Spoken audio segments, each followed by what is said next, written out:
Hey y'all, good morning, good morning, good morning. Come on in, come on in, come on in. Good morning, y'all. Don't mind this bump on my face, y'all. I usually don't get them, but with everything going on outside and all the stuff in the air and all the pollen and as women, we have hormonal changes. We have different things going on with our bodies. It's inevitable. And I have my own skincare routine, but I haven't also been practicing it as hardcore as I usually do because I've been trying to make some changes to my morning schedule, especially with going live. But come on in. I want to talk to you real quick about some things in regards to believers, in regards to practicing self-care, so many people's beliefs. Good morning with love. Hey girl. Practicing self-care, beliefs. I'm not a self-conscious person, but this is driving me crazy. Y'all don't pay no attention to it. With all the pollen, all the stuff in the air, all the things. I was doing some more research because if you don't know, I have a self-care routine, and I was doing research even on skincare the other day and all the stuff that's in the air and how it's affecting our skin and why you might be breaking out in bumps right now. As certain things you need to definitely be washing, cleansing, and purifying your skin. But listen, I came on here not to talk about your self-care routine as far as skincare, okay? Skincare is self-care, but I want to talk to you about the necessity of women practicing self-care, all right? As a therapist, if you don't know, I'm Coach Queen. I'm a licensed behavioral specialist. I've worked with women for over 14 years, and I teach women how to practice self-care and self-love. And I like to help women break down the mindset of you're not worth it or you're doing too much, okay? Sis, you are never doing too much, okay? We already do too much when it comes to dealing with family, when it comes to dealing with friends, when it comes to raising them children, like they say down south, when it comes to whether you're in the church and you have all these tasks and all these things that you're responsible to do. I'm about to wash some dishes, so you're already doing too much. When you have a whole to-do list, you're already doing too much as a woman. But a lot of things are just falls into our lap, right? So what I want you to do though, when you have your long to-do list, is also make sure to make yourself a priority. If you have not power shared this out, it's getting ready to get good. I promise you, please power share this right now. It's about to get good because I'm going to encourage you, y'all. And if y'all are looking at, I got those in the back. You see the pink, the yellow, and the green. Those are my affirmations. Those are my scriptures, just in case you were wondering, what is that? Just in case you're trying to peep and see what that is. I believe words are powerful. I stand on Maya Angelou's story of where she says that when people speak words, whether it's good, whether it's bad, they linger in your house, they linger in your mind, they linger in your heart. And this is why you have to be protective of your eye gate, your ear gate, and all your gates, because words stick like glue to the walls of your heart, to the walls of your mind, to the fabrics of your life. And so that's why I have those on there. And this is why also I've become someone who is an advocate, who loves to speak, who loves to preach the gospel of self-care, okay? Because as women, we have been spoken to. We have had our minds warped into believing that we're not worthy of being able to take time for ourselves. We have been taught, good morning for you coming in. We have been taught that to practice self-care is selfish, okay? We have been gaslit for years about how the struggle isn't real. Okay. And now knowing all that I know as a woman, and even hearing my mother tell stories about how for generations women have been taught, and her sharing her story about how she has been taught and her mother was taught that you give all. Okay. I'm not going to say you give all and gain nothing, but you give all as women, not realizing that giving all is a detriment to your health and a detriment to your life. And so I am an advocate for don't give it all up, sis. Don't give it all up. Don't give it all up. You have to preserve yourself. And I think with that message is why people have a hard time believing in the self-care model. One, because we've been taught to not preserve ourselves. We've been taught to run ourselves into the ground. We've been taught to earn love by doing.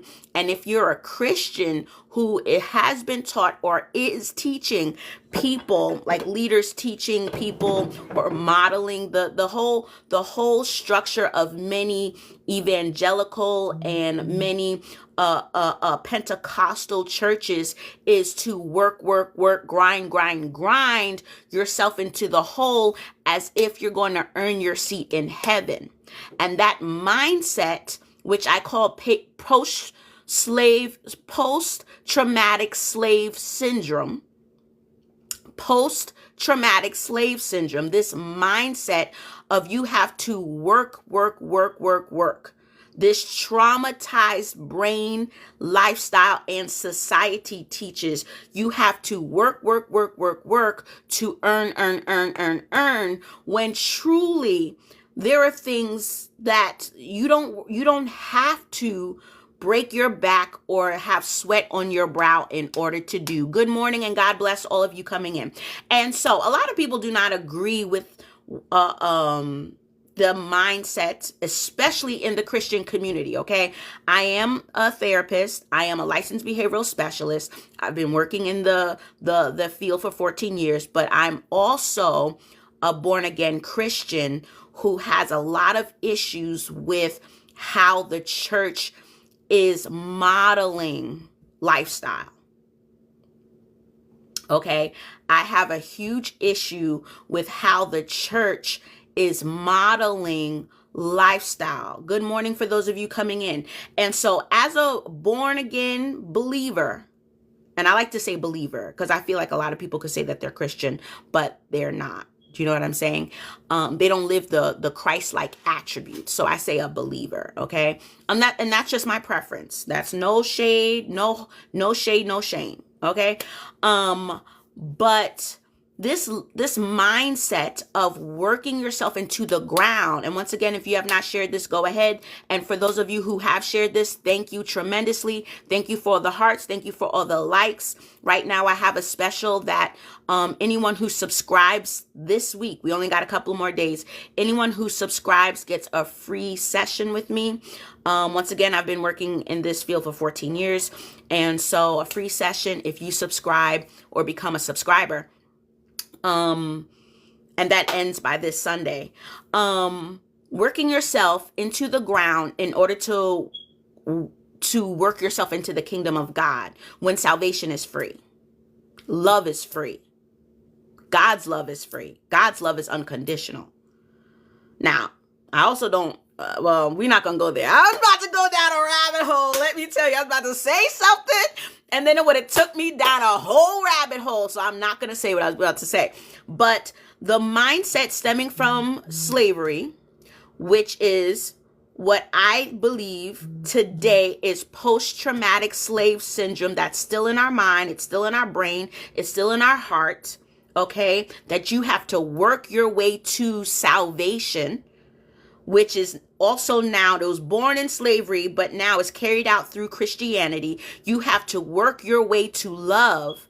When if you read the whole New Testament, it talks about grace and charity and how grace is free, love is free, mercy and goodness will follow you no matter what. Do you know what I'm saying? And so we then also take that into lifestyle of I have to work.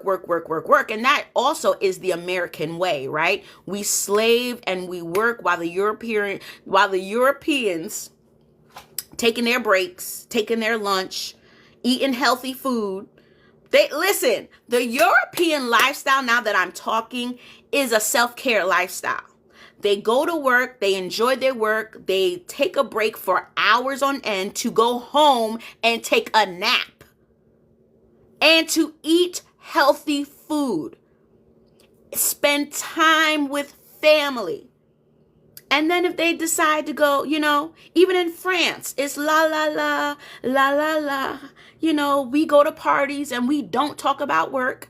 Okay, if anyone has ever watched Emily in Paris, if anyone has ever watched Emily in Paris on Netflix, you go to you go to work, but then you go take a long lunch break, and you relax and you drink red wine and you talk to friends and you laugh and you go back to work, you go home, you go to a party. At parties, you don't talk about work. Okay? And so the whole mindset, thank you for all the shares, the whole mindset of the American way and the whole mindset of the Black American way, because of post traumatic slave syndrome, we are trying to work, and then make people feel guilty when they decide to practice self-preservation. When biblically, God has already modeled for us self-care. Now, I have gotten into it, and I'm going to wash my dishes while I talk to y'all, but I have gotten into it with other Christians, with other believers who have a hard time with the mindset that you are to put yourself first. Okay? Now, the newest commandment that God has given, and I don't know if my gifts are posted, and to be honest, I don't know. Yeah, that's cool. Okay. The new minds, the new idea of practicing self-care. And self-care, let me tell you, I started my skincare self-care line before Bath and Body came out with theirs, and it's called Gifts by Tiffany Murphy. But I think I'm gonna change my name, but I'm not sure yet. I started my skincare line and healthcare line because I've been in the mental health field.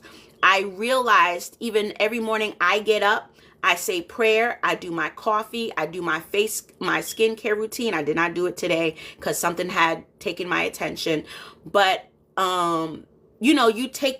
these are small acts of taking care of yourself. You washing your face, you having a set time to work on and that's my message. Like, if you could just start your day focused on you in that kind of way, something small as far as doing skincare, then you can grow that to something bigger and stronger when it comes to self-care, as far as making sure you're eating well, going to the gym. But let's start small. I wake up in the morning, I pray, I read my scripture, right?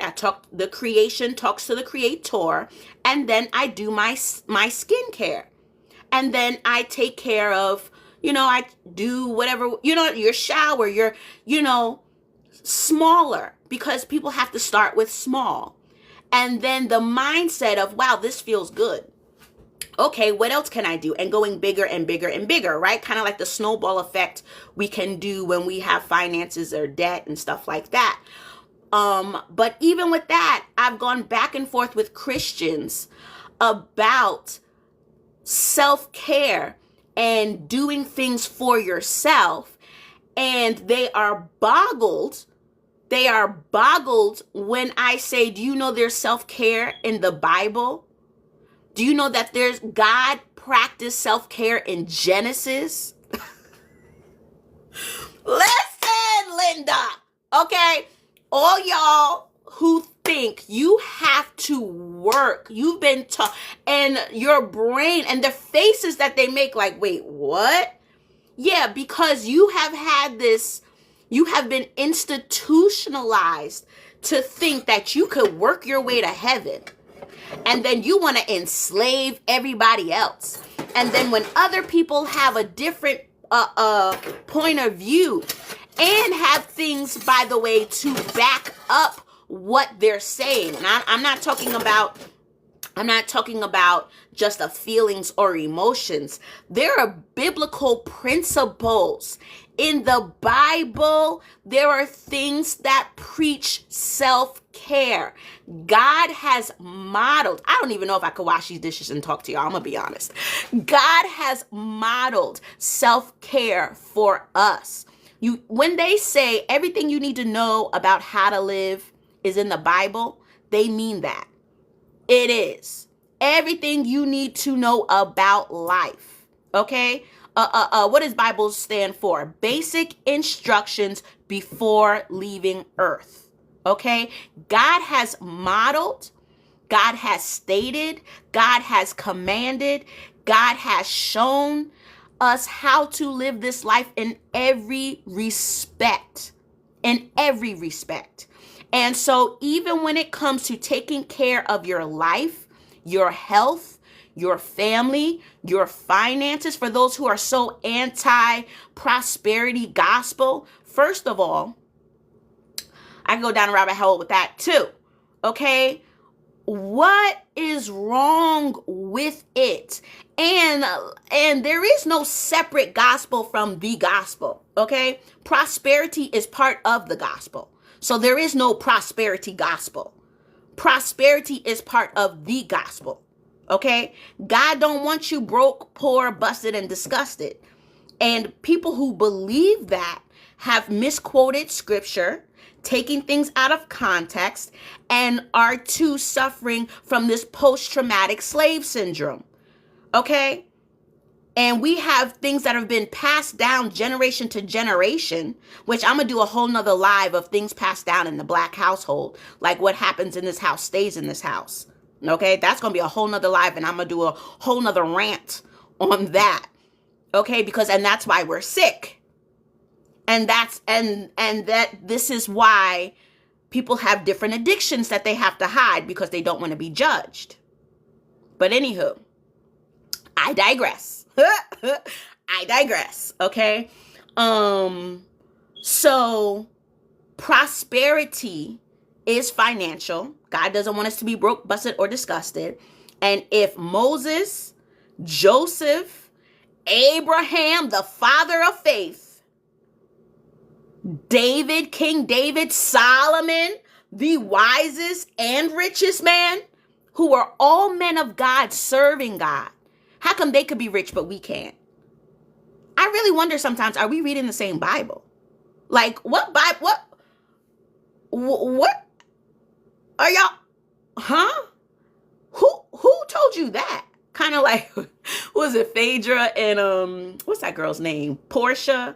Who said that? No, Portia and Candy Burris. Who said that? Okay. It's biblical, y'all. It's biblical. You are supposed to be rich, or at least live in abundance. But we also have to know that abundant living is not solely financial. Okay? Abundant living is financial, it's health. Beloved, above all, I wish for you to prosper and be in good health, even as your soul prospers. What is your soul? What is your soul? Your soul is your will, your emotions, your thoughts, y'all. Your soul is how you're feeling. Whether you have trauma, God doesn't want you to be traumatized. God wants you to be healed. God wants you to be whole. He wants you to live in abundance, even as your soul prosper. And he says, beloved. God is saying, hey, love, hey, my love. That's a father speaking to his children. When he says beloved or beloved, however you read it or say it, beloved or beloved, that is a father speaking to his children. Okay? He opens this is to me a letter from God, a conversation he's having. Beloved, beloved, above all. That's what he says. Y'all get 3 John 1 and 2. Beloved, I wish above all that you would prosper. But we against the prosperity message? Okay. And the whole quote that, the root of all evil is money. No. Once again, incorrect. Once again, this is not true. And it's like, who is saying these? Where? And we just run with it because we don't want to do our own looking and searching and digging and reading. They do say, if you don't want a black person to know anything, put it in a book. Now, that's not all black people, because we got some, listen, we're brilliant. Okay, half of these Americas, if not 90% of these Americas would not be, the inventions would not be. But we have to understand that God wants us to prosper, our soul especially. That's your mental and emotional state. And I implore believers, I implore Christians to go to therapy. I implore Christians to get a therapist, because we have been through so much in life. And therapists and life coaches like me have the tools, have studied, have practiced for years, if not decades. And talking to your friend is cool, but she cannot give you the tools. Talking to your pastor is cool, but he cannot give you the tools. All you're releasing, and that's great. But now you need the tools to carry on. Okay, so now after you release that load, what's next? How are we going to make a different decision and a better decision next time? What reflections, what can they do or say to you that allows you to continue to shape and reinvent your life and self? That's what a licensed person can do. Okay, now if your pastor is licensed, you are blessed, okay? Because they can take the conversation to another level. And I also think some people just don't want real accountability. And so they're going to go to a non-educated pastor or leader or someone who's not in that field. And let me say, if you have a good pastor, especially a lot of these modern day pastors, they know that they're unlearned and unskilled in certain areas and will refer you to someone. And I say thank you, okay? But listen, your need to practice self-care is much more than what you know. Your need to practice self-care is much more than you understand. And if anyone ever tries to guilt trip you and you going on a staycation, you going to therapy, or what happens in this house stays in this house, or if you go to therapy, you're crazy. No, you're crazy. No, you're crazy. When we say, because them other ones, they have no problems going. Some do, but the majority don't. If we're going to do the numbers, more of them than us have no issue with going to see a professional for their mental state and taking the medicine that they need. Amen? Okay, and so we need to understand that we have been through so much more for 400 years. And if you don't realize that trauma is passed down generation to generation to generation, if no one's getting healed and they're just repeating what they were taught, more and more people are being hurt, abused, neglected, abandoned in so many ways, emotionally, physically, spiritually, and being taught lies. What happens in this house stays in this house? No, we're not doing that anymore. If you go to therapy, you're crazy. No, we're not believing that anymore. If you don't go to therapy, you're crazy. If someone tells you that going to therapy makes you crazy, look at them and say, you're the crazy one. Because I know that I am going through some things, and I'm not going to share everything with you, but I'm going to go take care of it. Okay? And if anyone tries to make you feel a way about it, you really need to question their thought process. Do not feel guilty for practicing self-care. Do not feel guilty about doing what you need to do for you. Us women need to learn how to start putting ourselves first in many retrospects.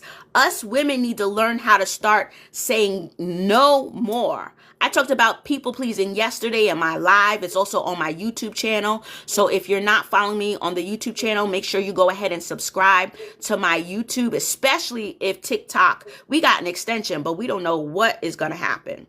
Okay, because at any point in time, people could be like, oh, I changed my mind. Okay? So make sure you are subscribed to my H3P podcast on YouTube. But listen, go get the help that you need. If you can get medication for your cholesterol, if you can go get help and medication for your diabetes, if you can go and get help for your high blood pressure, why can't you go talk to a professional about the loss of a child?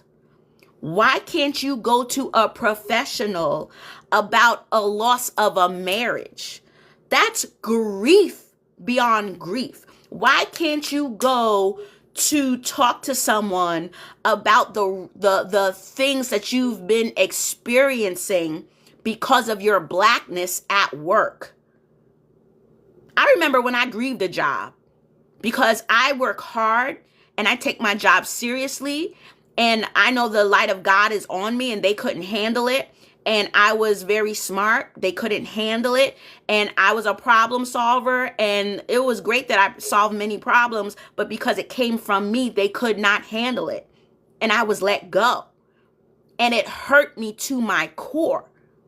Listen, if it wasn't for my mama, who grew up in a narcissistic household, who at age, I think 30 or maybe 25, started going to therapy because her husband at that time said your family situation is not normal.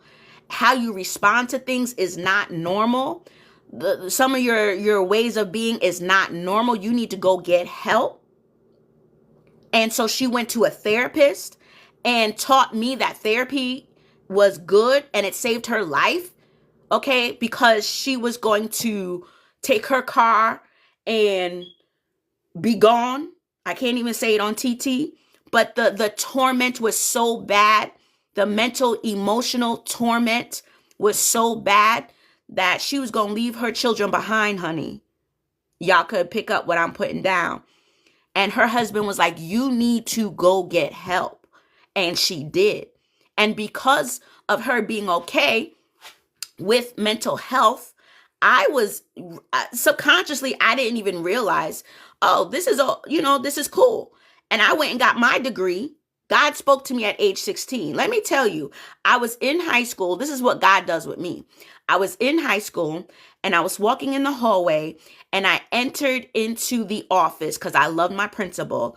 And the Lord spoke to me at age 16 and said, psychology will be your college major and you are going to be a therapist. And I was like, okay. It was like nothing. Like, okay. It just like he whispered it in my ear. Psych was my major. Okay. And I'm now a licensed therapist. I was going to open a private practice, but then I'm like, with all these online things, I could do coaching and all that stuff online. It just makes it so much easier. All right. And so, but had not my mom showed me that this is okay or showed me the way in the way she did, I probably wouldn't be doing what I'm doing today. So it just shows how important what you're teaching your children, what is said and unsaid in your household impacts them. And so if you are a woman not practicing self-care, you're teaching your family, you're teaching the people in your family, you're teaching your husband, you're teaching your children, you're teaching others around you, whether you say it or not, that you not doing these things is the way to be. Okay?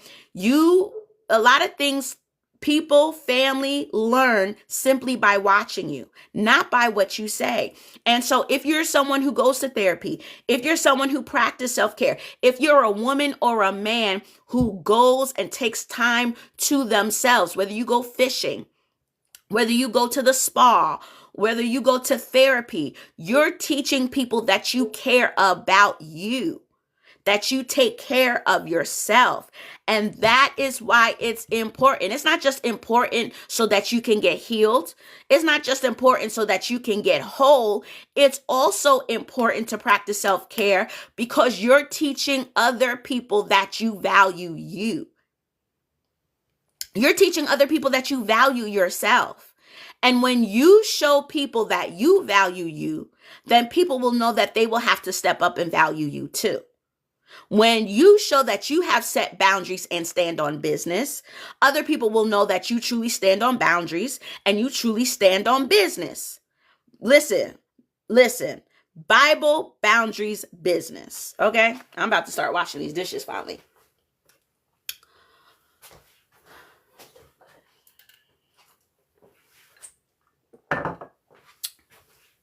Bible, boundaries, business. Bible, boundaries, business. Good morning, Dorothy. Good morning, JJ. Listen, when you show others, like I said, you don't have to say I'm valuable, okay? Because sometimes that whole mindset of thou protesteth too loudly is truly a thing. All you have to do is show up for you. When you start showing up for you, and people start seeing and understanding that you care about your life, they start seeing and understanding that you care about your health. People start seeing and understanding. I'm washing dishes right now, so if y'all hear pots and pans, it's because I'm washing dishes. But if you start seeing, if you start saying, and people start seeing that you're not playing around when it comes to your health, when it comes to your health care, skin care, or whatever else care, then people will start to take you seriously. But if you're not taking your life serious enough to practice self-care, if you're not taking your health serious enough to do what you need to do or what's best for you, then people are not going to take you seriously either. Now I'm trying to see where I left off in sharing. People are not going to take you seriously either. I'm going to let you know right now.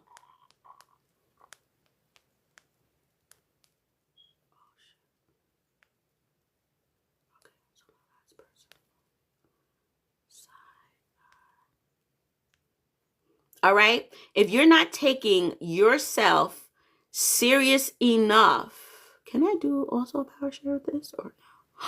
Oh, I can. Listen, you have to take your, I'm just power sharing right now, y'all, so don't mind me. You have to take your self-care, your skincare serious, all right? Because if you don't, no one else will take you serious, all right? You have to take your life so serious that people step up their game when it comes to you, okay? Especially for you ladies who are dating, especially for you people who are out there, you know, you have to set the standard for your life. You have to set the standard for who you are as a human being, as a woman. You have to set the standard that you take your life so serious.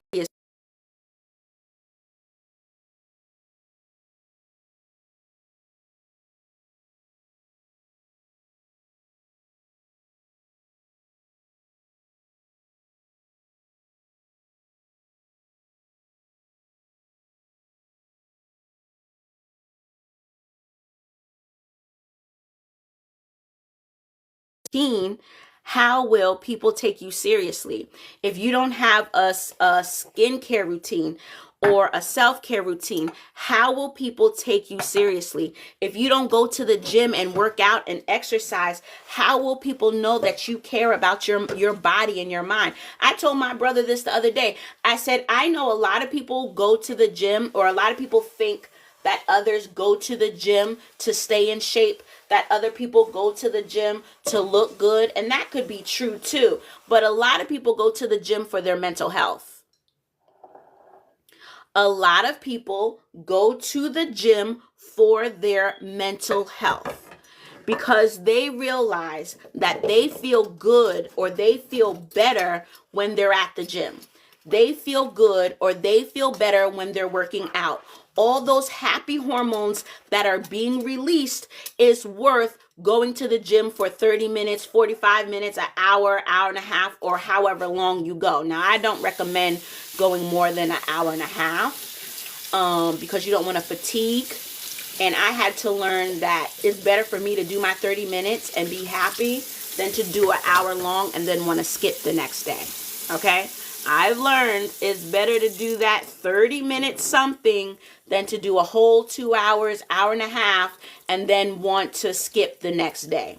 All right. So how are people going to take you seriously if you're not eating healthy? How are people going to take you seriously if you're not going to the gym? How are people going to take you seriously if you're not practicing the standards and even in the ways, for all you who believe in God, that the Bible shows where God practiced self-care in the very beginning? So you might say, Tiffany, where in the Bible do you see God practicing self-care? It's in Genesis. It's in Genesis. Think about it. Take a second and think. It's in Genesis. God practiced self-care when he created. God practiced self-care when he used his gifts and his talents and his all power. Okay? God practiced self-care because some people are depressed because they're not able or are not practicing what they know to do, what they're gifted to do. There are people who are depressed because they are not doing what they love to do. I remember being on a job and being like, I wish I was home right now working on my business. I love what I do. I love my skincare line. I love handling certain things. I love speaking engagements. I love this, that, and the third. I wanted to be home building. I wanted to be home strategizing. I wanted to be home doing what I love to do, and that's creating. And that's from God, y'all. When you love to create, when you want to do business and handle business, and you get these ideas, these different businesses to be an entrepreneur, that's God-given. And so God did what he does. He created. He was our first pioneer. Okay? He created us. And he said it was good. He was happy. He was pleased. He was happy and pleased with his creation. Okay? So he felt good on the inside. He felt good about his work. I remember hearing a story where a guy had a revival or a service, and the service went off really well. And he went to feel guilty because he felt happy about the project he put together. And he asked God, he said, God, is it okay for me I'm not trying to take any glory away from you. Is it okay that I feel good about this? And he said, God spoke to him. He said, it was okay when I felt good about what I created. You build things and you do things to better people, but you're happy when it turns out good. You're happy when it works. You're not taking glory away from God. You're more so acting like God in the fact that you looked at it and said, this is good. I like this. This turned out great. And it's a blessing. It's beautiful. And then you just give thanks to God that you are able to do that very thing. Okay? You just give thanks to God that you were able to carry out that task. And so, then another area where God modeled self-care for us is when he decided, after he had made man, right? Well, first of all, God modeled structure. God modeled how to steward properly, right? Part of self-care too is proper stewardship. Part of prospering is proper stewardship. And so God, if you think about it, each day he picked a day of where he was working on something very specific. He had a plan. It wasn't all willy-nilly. First he did this, and then he did this, and on the third day he did this, and the firmament of whatever, and then on the sixth day he made man. He had a plan. He had structure. He was building and creating with a purpose. Okay? So we can have goals. He said, let us make. Let us. And there's a whole debate on who us is, but I'm not getting into that. But when God made you, he made you with a plan. And then he said, it is good. When God formed the earth, he did it with a plan. And then he said, it was good.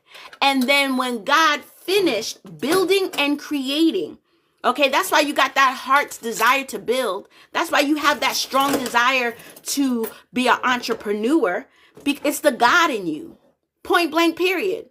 Point blank, period. It's the God in you that says to build. It's the God in you that says to plan. It's the God in you that wants to spearhead and pioneer new avenues and new things. And then on the seventh day, what did he do?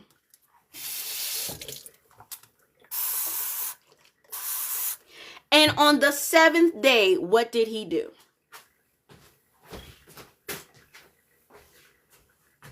He rested. God rested. On the seventh day, he rested.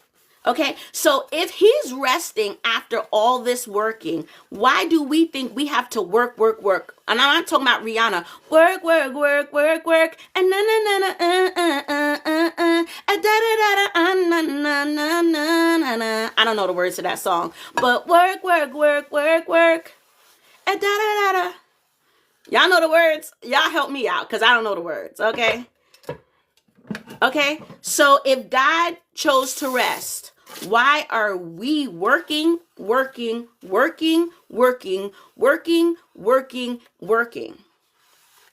not in slavery.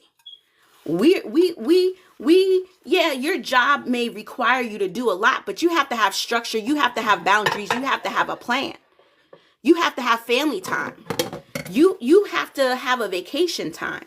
You have to be able to take yourself. This is why I know a lot of people who are really high up, like in government, or who are lawyers and stuff like that. They go to get massages twice a month, if not once a week, because the amount of stress that they have to endure. And that's why they do get paid the big bucks, because the higher the position, and the higher position, the more responsibilities, the more stress, the higher the pay. So all y'all who want to get paid the big bucks, just know what comes with it. Okay, just know I remember my boss wanting to give me a promotion, and I told her no thank you. Okay, I told her no thank you, because I knew it was going to require more from me, and I was not sure if I wanted to give more. I just really wasn't. Now, I was forced into it, and it did become a blessing. I'm not going to hold you. Okay? It was a blessing from God. I'm glad I listened. I'm glad I had a good boss. Okay? She showed me how to maneuver. She showed me how to do. But there was a time I also experienced burnout. But then it was a learning phase for me. Stop giving so much. Stop doing so much. Stop trying to control so much. Especially us women. We have to learn that. Stop trying to control so much. Change other people. We're stressing ourselves and burning ourselves out because we think we can change people, and you can't. Okay? The only thing you could do is either stay and be chill or walk away. Okay? And I'm going to tell y'all stories about the time I walk away. I'm actually going to post that today. So make sure y'all are following me and that you're subscribed here on TikTok and YouTube. But listen, you got to know when to walk away. Or you have to know, because not every situation you can walk away. You just have to know how to make adjustments accordingly. And you're going to have a come to Jesus with all those involved. You're going to have a come to Jesus with all parties involved. Okay? First, you got to have a come to Jesus with yourself. Then you can plan and structure it how you want it to be, and then have a meeting with friends and family of moving forward, or from this day on, the old girl you knew, she's not here no more. And this is how it's going down. Meet me in a, it's going down. Meet me in a, it's going down. Meet me in a, it's going down. Everyone you meet, you don't know it's going down. Meet me in a, it's going, Y'all don't mind me. I could be so serious and I could be so silly at the same time. Life is about work. No, life is about enjoyment. Life is about work is a necessity in order to enjoy life, right? But it's really about prospering. All right? And so we got to get things straight. That's it. We just got to get things straight, y'all. And we have to change this mindset and narrative that in order to be worthy of things, you have to work.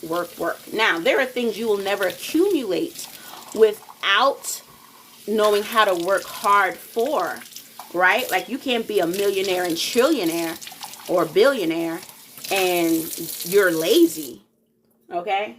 Because that's not even the characteristic of God. But you also have to know how to rest like he did on the seventh day. And that's all I came on here to say. Okay? That's all I came on here to say. You have to know how to rest. Okay? You have to know when it's time to step back and breathe. If I could breathe, okay? Self-care is self-love. There's nothing wrong with self-preservation. Do not let anybody guilt you in believing that you practicing self-care is selfish, because they're lying to you, sis. They're straight up lying to you. Okay? Okay?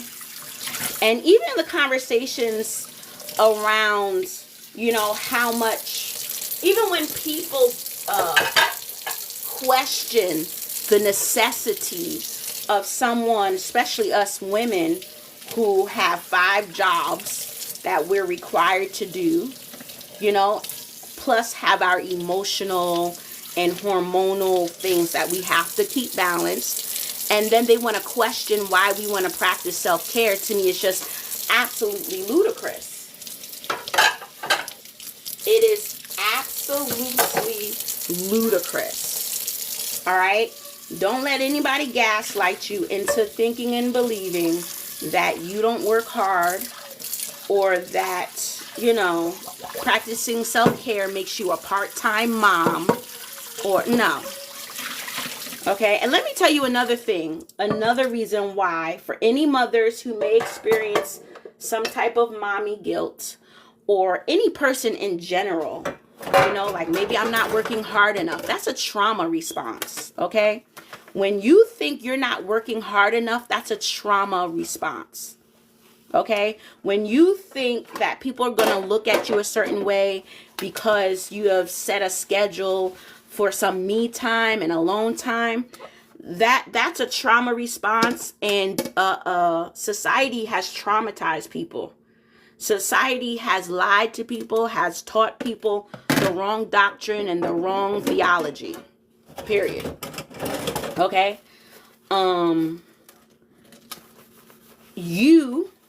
We have all been through things in life, and then life keeps on lifing. So yes, it is okay for you to go on that vacation. It is okay for you to take an hour every morning and sit out on your porch and drink your coffee in silence, just listening to the birds chirp. Okay, it is okay for you. Now, I'm gonna give you a tidbit. So for working moms who, you know, who have husbands who may not fully understand, who, like, you know, you might be still a little old school, which there's nothing wrong with that. but you're trying to explain to them why you need things to change in your household, why you need more participation on their part, why you may need that, I'm going to the gym, see you when I see you, when I get back kind of thing. And they're like, wait, but what about the kids? And they're sitting right there on the couch watching their football and drinking their beer. I'm talking to you, okay? Woman, mother, wife, entrepreneur, sister, cousin, friend, daughter. For when you need to finally have that come to Jesus with him, I want you to not just speak about all that you do. Now, I always suggest people to write a letter because there's something very endearing. When you're making changes in your household or when you're trying to reconcile with family or reconcile with friends, I always suggest to write a letter because a letter, handwritten letter is taken, hi, Miss Sharon, hi, Rose, a handwritten letter is taking so, hi, Pamela, a handwritten letter is taking so serious. Okay, and I give scripts out to people. I tell people what to say depending on what the circumstance is. So, like, let's say I have you in session and you're saying, oh, my husband, he doesn't understand how much I have to do and he's really not helping me in a way I need him to help. I can write you. I have a script for you. Now, I like to individualize my scripts because everybody's life is individual. But I can have generalized things for people to say, but I prefer to write personalized scripts for individuals who need to have a come to Jesus with family and friends, okay? So just DM me, inbox me, let me know your situation. We can talk. And if you're a subscriber, you get that for free. If you're not a subscriber, I do charge $9.99. Basically the same amount for subscription. But if you're a subscriber and you need a script for, what do I say to family who lack boundaries and who want to stop by my house at any point in time, and even though I've asked them not to, I don't know what else to say, I got you, boo. I got you, boo. Okay, I got you. Hi, Lori. I got you, boo. Okay, because listen. But for that mom, for that wife, for that sister and friend who has the longest to-do list ever, I would implore you to write your husband a letter. All right, write him a letter, a heartfelt letter. Put it in a way, like, see, for me, I would do a candle and a rose and something semi-sensual, but your husband and wife. So where it sparks his interest, he's alone, there are no distractions, and he is able, like, for example, let's say he's coming in from work. He has the same time he comes in from work every day, right? What I would do is on the bed, have the letter, I would say a rose, or have a nice candle, have it make it sensual and exciting that captures his attention. But then when he sits down on the bed, he comes home, you're at the door standing with him, you give him a kiss, you give him a hug, you say, I got something, I put something on the bed for you. He goes into the room, he sees the letter, and it's candlelit, it's real grown. I'll put it that way. It's real grown. He sits down on the bed and then he reads the letter in which you tell him, I love you, and blah, blah, blah, blah, blah, because he'll take it more seriously. Wow, she went through all of this to give me a message. She really thought this out. And then whatever you are saying in the letter, like I said, I can script it for you. Whatever you're saying in the letter, you're not accusing, but you're more so of, I'm hurting. And if he's a man who truly loves you, who truly, truly loves you, he's going to feel it. And he's going to take you seriously. Now, if you're trying in a debate or in an argument, get your point across, he's on the defense. He may hear some of what you're saying, but that doesn't mean he's going to step up. But if you go out of your way to do what I just told you to do, Hey, y'all, if you go out of your way, I literally just gave you, for every woman who has a wife that may not be listening, who might be a little hard-headed, who may not understand. It could just simply, he doesn't understand what you're trying to convey to him of how much more help you need in the house.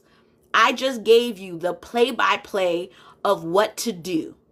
Okay, I literally just gave you the play-by-play of how to get his attention so that he can hear you, so that he can hear your heart, and so that he is more understanding, more empathetic, and shows and displays compassion and steps up and helps you in the house.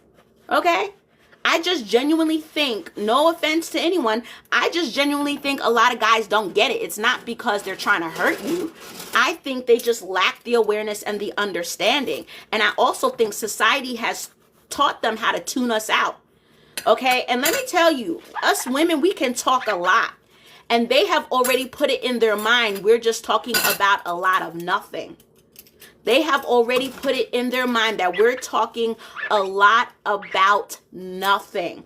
Or you said the same thing 10 times. Why do you keep saying the same thing? And we're like, don't you get it? No, they don't get it. And trust me, it is mind-boggling to me too. Trust me, I get it. Trust me. You don't understand why they don't understand, but they don't.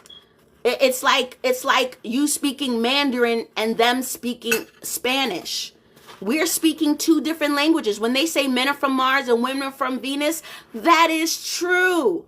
We don't talk the same. We don't think the same. We don't look the same. Okay? We don't think the same way about a lot of things. You know, a perfect example is how science has proven biologically how men respond to certain things and how women respond to things. We know, and science have proven, ladies, that we talk way more than men, and men don't know what's really going on with each other, but they'll just sit and hang out and watch sports and call that a friendship. And we'll be like, you didn't talk about anything? And they'll be like, no. Or, well, what did so-and-so say about this? She's getting a divorce. Why? What happened? I don't know. What? How you don't know? Did so-and-so say this? Did they do this? I don't know. Because they literally don't know. Their brains do not work how our brains work. And we as women just have to come to truly understand that they will not get it. We speak a different language. I'm washing dishes, y'all. Hey, come on in. We speak a different language. Men speak Mandarin. Women speak Spanish. Okay? And so you have to put it in their language. And you have to stop trying to say the same thing 10 times. I've learned that a long time ago. Okay? You're going to stress yourself out because you keep, you know what I'm saying? Now, if this man truly loves you and you did what I just told you to do about 5 minutes ago, as far as you're not sitting him down. I mean, you should have done that already. And if he's still not getting it, then this is the next step on what to do. I literally told you that. All right. So I'm going to review it for all y'all coming in. Any woman in here who's married, who has kids, who's doing a lot, and you're asking your husband for more help and he seems not to get it. Okay. Do not do it in an argument. Do not go off and do it. Y'all probably already had an argument. Did that help? Did that work? Most likely not. Okay. Then the next one is a sit down and come to Jesus. I need more help. And then if he's still, maybe he picked up the pace a little bit, but there are other things that still need to be ironed out. What you do is you write him a heartfelt letter. Now, you have to, I'm going to give the play again. You have to put it in a way that grabs his attention and that displays how hurt you are. Okay? And if he loves you, he's going to feel it and truly step up and say, I'm sorry, you know, let's, what exactly? And you have to tell him exactly. Do not assume. Men, I mean, I can understand why women, we've been together for 20 years. How don't you know me by now? but literally men are from Mars and women are from Venus. It's just how it is, okay? The quicker you accept that, the better. The quicker you accept it, the better. Stop trying to fight. Stop trying to make him like you, because he's not like you. And I know I just took this conversation to a whole other topic, because we were talking about self-care in a whole other way. But at the same time, ladies, practicing self-care is keeping peace in the home. Practicing self-care is utilizing other avenues and other ways to keep peace in the house. And arguing and fussing and fighting with your husband about what he's not doing is not going to work or be peaceable. It happens, and it's understandable, because no relationship is perfect. It's going to happen. But if you're on the second or third time of trying to get him to help out more, what you need to do is do the steps that I told you to do earlier. All right? Do the steps that I told you to do earlier. Okay? I have other things that I could tell you too, but I don't want to put it on here because people will come for me. But it would definitely be a one-on-one type of thing. I have other steps, ladies, on how to practice self-care, how to practice self-love. Practicing self-care, practicing self-love is you delegating your tasks. And so when you ask your husband to help, you're delegating. You don't have to do it all. You do realize, I think us women think we have to do it all. I think we have to do it all because our mommies and daddies told us we had to do it all, but we don't. It's a new day. It's a new time, new generation. We're getting new mindsets, and we're creating for ourselves a new life. All right? And that's what I help people do. I help people reinvent their lives. I help people restructure their lives. I help people practice self-care by not staying in the same state they've been in for the last 10 years. Okay? Especially if you're about to get a divorce. I help women who are coming out of toxic marriages, toxic relationships, who are rediscovering themselves, who are unsure of who they are and what they want in life and stuff like that. We figure it out. Okay? We figures it out. All right? People, I've dealt with a lot of women in abusive relationships. I've worked with a lot of women and who are coming out. I find a lot are those who are coming out of narcissistic abusive relationships. I definitely work with the majority of my clients are women who are divorced and who are healing from narcissistic.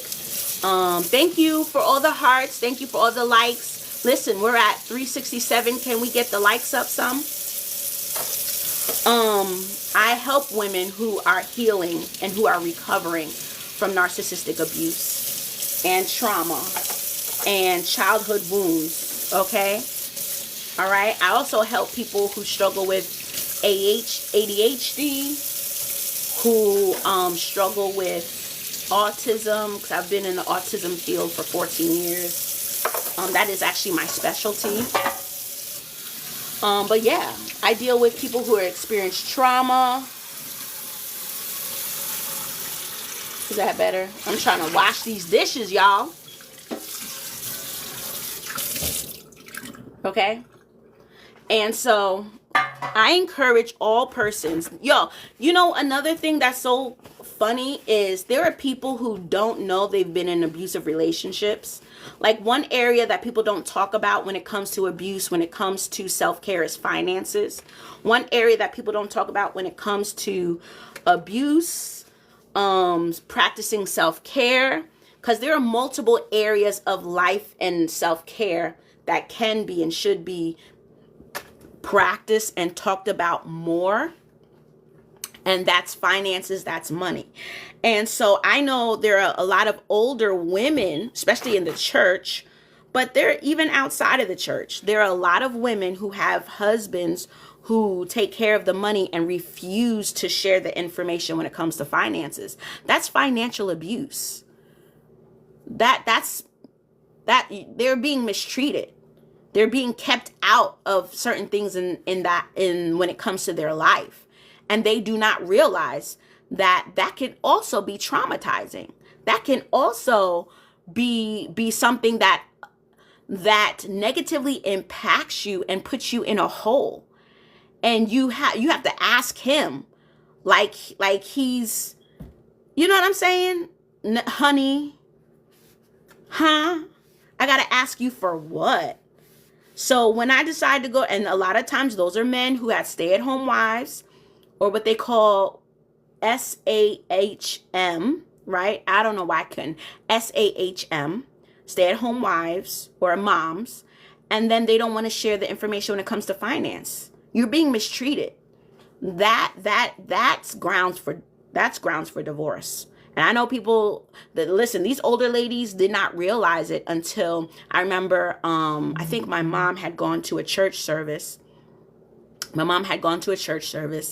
And they had a therapist come in and break down all the different ways of how women are abused and mistreated in marriages and relationships. And finances was one of them. And the women were talking about how they didn't realize that that's what that was. They had no idea. That's because they've been indoctrinated. And divorce was not an option. Okay? And I'm going to do a whole other rant on how people, especially in the Christian community, keep people bound and enslaved in marriage because they want to judge them so harshly if they choose to leave. Okay? I remember a woman pastor, and the funny part is, you know, she was a woman pastor, and there are a lot of people who don't believe in women pastors. But then when this woman wanted to leave her abusive marriage, where he used to HARM her, oh no, you can't. You're not going to go to heaven if you do that. What? People could say what? People could say some wild stuff. They just do. And it's just not true, boo-boo. It's simply not true. And God would rather you preserve yourself. You know, okay, I guess I'm going down the rabbit hole. So there are scriptures that supports different ways in which you can be abused. And different reasons as to why you can get a divorce. But we only use the one. Now, in the New Testament, yes, Jesus says if the person breaks the 3-strand cord, what have you. But Moses had to write, and God allowed him to write a letter of divorce because he did not want his daughters to be abused. He saw how the men were so wicked to their wives that he says, I hate divorce. But what I really hate is how my daughters, my children are being treated by these men. And so I will allow for them to be set free. You're not supposed to be in bondage. I'm going to let you be set free.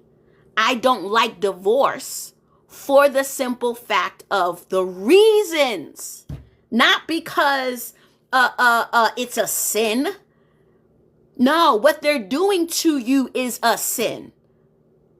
What is being done to you is the sin, and God doesn't like that.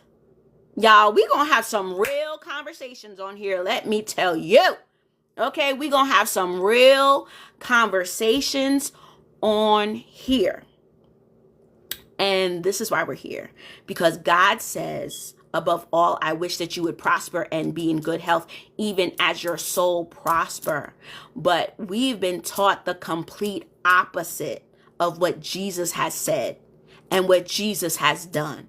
We want to add or take away or hide truth.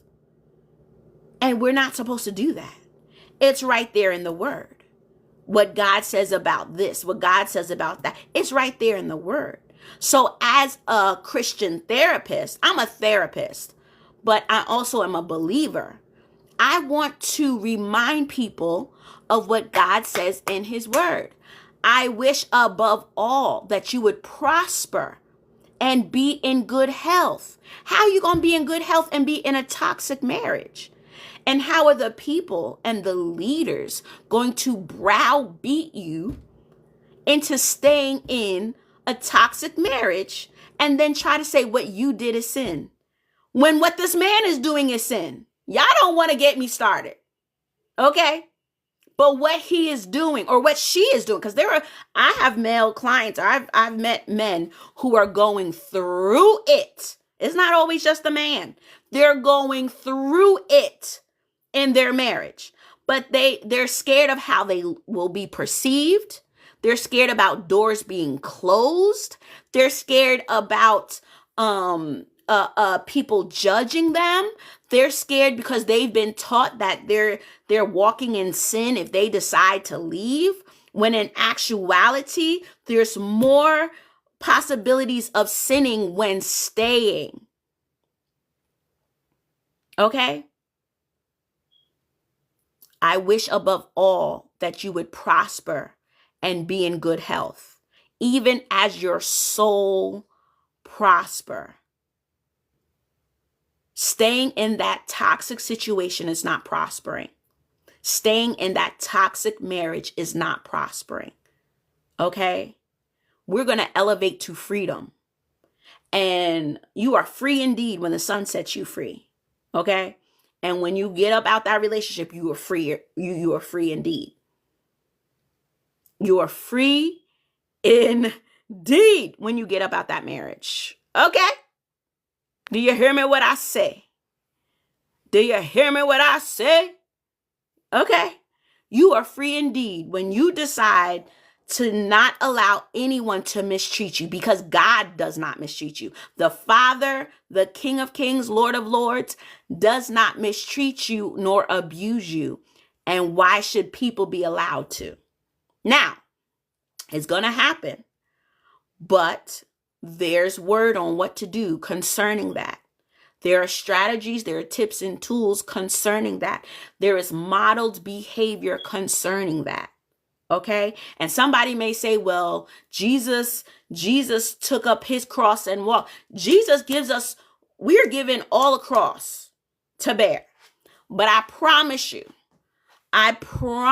you there's an end, because then he was resurrected at some point. You're not supposed to be carrying that cross of mistreatment in a marriage all your life. That's not God's will. That's not God's way. And if you think that's the truth, honey, if you think that's the truth, we about to have a come to Jesus right now. Okay? We are about to. Because they lied to you. Because that's all indoctrination. That's all indoctrination. They lied to you. If you did not power share this, go ahead. They lied when they said if you get a divorce from that narcissistic man. Now, back in the day, they didn't have a word for it. Back in the day, they didn't know what it was. They just knew that this person was not a good person. But mental, emotional, physical, spiritual abuse is not God's will. It's not God's way. And you getting a divorce is not going to send you to HELL. I actually believe that people who decide to stay are creating a lot of times more damage than good, because your children are watching this and now they're going to do what they've seen. Especially young boys. They're going to think that that's okay. Perfect example, Chris Brown.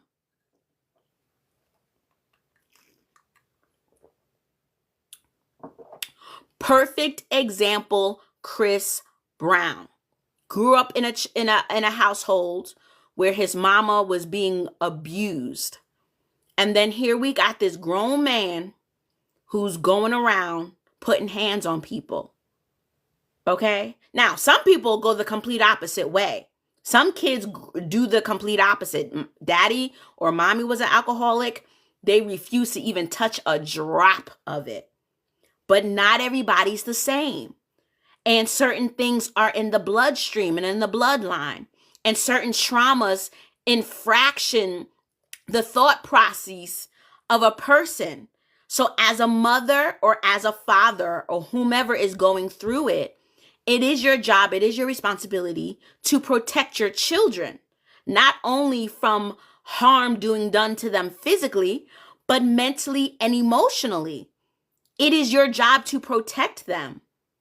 Okay? And now I understand that people go through their own trauma or have been also raised in a house that looks very similar to now the house that they're living in. So for them, it's normal.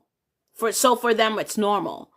But if you are in your right mind and you have children and you're in an insufferable situation, it is your job to protect them, because you too could possibly lose them. You too could be at hand to the type of person that they may become that is not that great. And then what you don't want to do, because some people have mommy guilt now, but you will definitely have mommy guilt later when they're a grown man who don't know how to keep their hands to themselves. Listen, and a part of me truly does believe, but as I also understand, when you stay in those situations, it's selfish. If you haven't been raised in a house that was like that, okay, because I know somebody could come for me for this, and I want to be very clear. One set of a person has been raised in a house where there's abuse, alcoholism, all these things. So they've been modeled that this is normal. Another person didn't experience that, didn't go through it, and doesn't know why this person is being like this because they never been through that. And now they're in a toxic household where hands are being put on, drinking is normal, mistreatment, cussing, fussing is now their house, but they never were raised that way. I say to both parties, go get healing and go get help, but especially for the one party, it is truly your responsibility. Both parties are responsible to protect their children, but one party that this is so normal, there has been an indoctrination in your mind, and your everything has been formed to think this is okay. Where the other person, this isn't right. This isn't okay. Do everything in your will and in your power to leave and go get healed, and never allow this cycle to be done ever again. And model to your children that you will not allow yourself to be harmed, and you won't allow them to be. So that when they get grown and they come by a Jimmy who don't know how to keep his hands to himself, who don't know how to speak kind words, who don't know how to put the bottle down, and don't forget that abandoning your wife is also abuse. Going out there in them streets with other people and breaking the 3-strand cord is also abuse. People who have been repeatedly cheated on he may not have said nothing mean to you ever. He may not have put no hands on you ever. He may not have kept the finances from you ever, but he's in other people's beds and possibly bringing things home. Sweetheart, that's abuse. Repeatedly crushing your heart, having you question your value, having you question your worth, because it's just inevitable and natural for you to question, what did I do? Women, we internalize. What did I do wrong that he would want to go out there, that he would want to be with them? What? Sweetheart, it's not you. It's the inner child in him that needs to be validated. Or it's the narcissist in him that is trying to harm you and trying to keep you, actually enslave you, because the breaking you down, trauma bonds you to him, and then has you work 3 times harder to prove your love or to prove whatever. And so he start, and then we go this rabbit hole and this cycle and this. Listen, okay? It is so sad. And so when I talk about stuff like this, it hurts me to the core. And I've seen women who have gone back I've seen women who have chosen to go back to people who repeatedly hurt them, who repeatedly gaslight them, who repeatedly harm them. But when I see a woman who says it's been 10 years, it's been 15, it's been 20 years, I'm done, also gets my heart. Because the amount of courage, the amount of bravery, the amount of strength, the amount of even the execution in finally following through, it's like, oh, thank God. Thank God. And then the work begins. And then the work begins. Yeah, I'm about to jump off here because it's been an hour and a half almost. But I'm grateful and thankful for every person who jumped on here. If you can, go ahead, tap, tap, tap, tap, tap. Tap, tap, tap, tap, tap. Let's get up to 500. Please come in and tap, tap, tap, tap, tap. I am grateful for every single one of you coming in. Listen, now when I say that this is the time for you to be free, I feel it in my gut. I feel it in my core that this is the time, truly the time for freedom, and that a new life is beginning for you. A new life is beginning for you. Everything is going to be made new, and God is going to do a new thing in your life.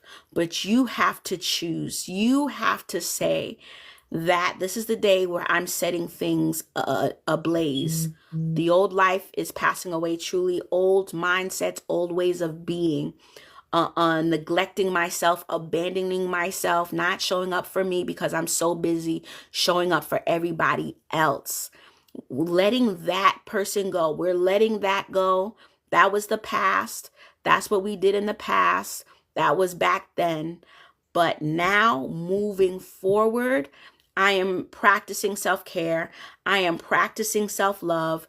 I am creating a plan for me and my future, and I'm going to follow through on it because those are self-love and self-care practices. I'm going to the gym. I'm eating healthy. I'm going for a walk. I'm drinking more water. I have my skincare routine. I'm taking an hour a day to myself to either get my day started or decompress in the nighttime. I'm going to take care of my family and love my family too, but I'm going to make time for me because I deserve it. Self-care is not selfish. It's biblical. It's a necessity. It's essential, period. Listen, follow me on YouTube. Go ahead and subscribe. I'm also having a plan now. If you subscribe on my TikTok, if you subscribe on my YouTube, that you will get a free 30-minute session with me. I want to help you map out some things. I want to help you figure out some things when it comes to you creating your self-care. Maybe you've already started your self-care journey and you have questions about what's next. Maybe you've already started your self-care journey and you're realizing you have a lot on your plate as a woman and you need to delegate. How do I tell my friends? How do I tell my family? How do I tell my husband I need more help? Or I'm no longer doing this, or I'm establishing boundaries. How do I set boundaries? How do I stand on business? Maybe you're questioning how to set standards. Maybe you're questioning how to set boundaries. Maybe you're questioning how to stand on business. Maybe you need a model of what to say to your friends or to your family who you feel like has gotten a lot of benefits from you. But now you're like, I can't. I just can't anymore. And I won't anymore. But I'm a people pleaser. I don't know what to say. I don't know how to say it. Help. Queen, help. I will help you. Just inbox me. I will help you. Just inbox me. I will give you the script. I will, what was that? Heather from what is it? Real Housewives of Salt Lake City. Transcripts, receipts, timelines, proof. Okay, wasn't that how it goes? Listen, I will help you with the transcripts. I will help you. I will transcribe for you. I will write the script for you on what to say to those family members. I will write the script for you on what to say to that husband, honey. What to say to that friend, honey. What to say to that family member who knows when you get paid and asks you to borrow $5. Every week, like clockwork, they calling you. Let me borrow $5, or let me get. Don't tell me y'all don't have them family members, okay? Like, when I get paid more than you remember better than I remember. The night before, they're texting you, calling you. Can I get? Okay, and you've been giving for years and years and years, and you're tired. You're tired. No guilt. We're going to work on working out that guilt. You're going to have to say to your family, no shame, no shade, but she not doing it. Not anymore. Or I am able and willing, but this is my limit. And once it's like you give kids an allowance. You got $10. If you spend your $10, that's on you. So make sure you take care of every penny, because I'm not giving you more. Don't come with your hand out asking me for more. Y'all know family will do it. Okay, now there are some people who just genuinely need help, friends. There are some people who, but you got them ones that will take advantage of the whole situation. Okay, so you might inbox me, Coach Queen. What do I say to my mama who just wants to stop by at any time and doesn't call beforehand? I got you, sis. I got you, bruh. Okay? Coach Queen, what do I say to my sister who has a disrespectful husband and she doesn't check him? Or what do I say to my brother who has a disrespectful wife or girlfriend and he don't check her? We need to talk. Because I've been talking about families. We need to talk.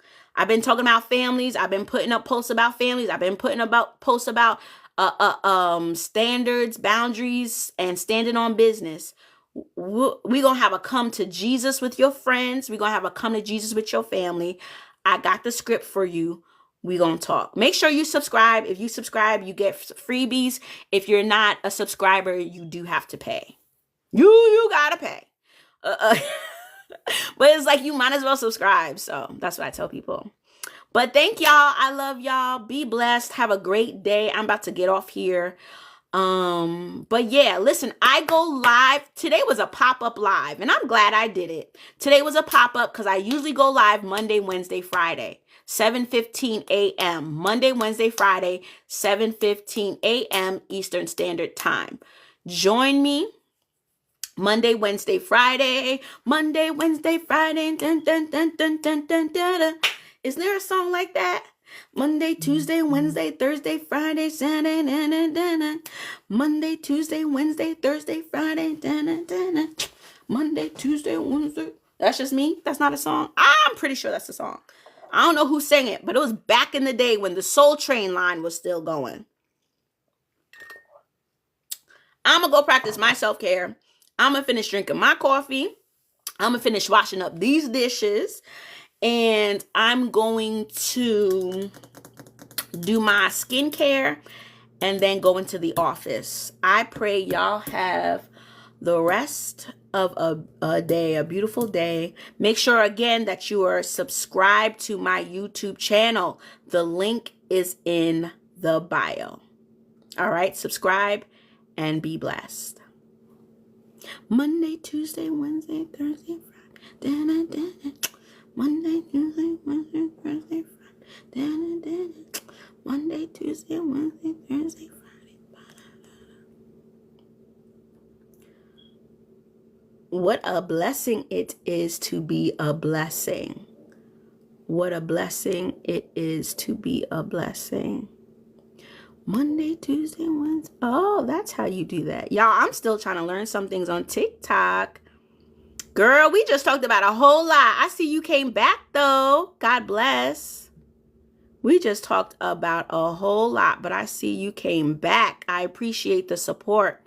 I just reviewed that if you subscribe, that it gains you free access to scripts on how to have a come to Jesus with friends and family and to get the results that you want.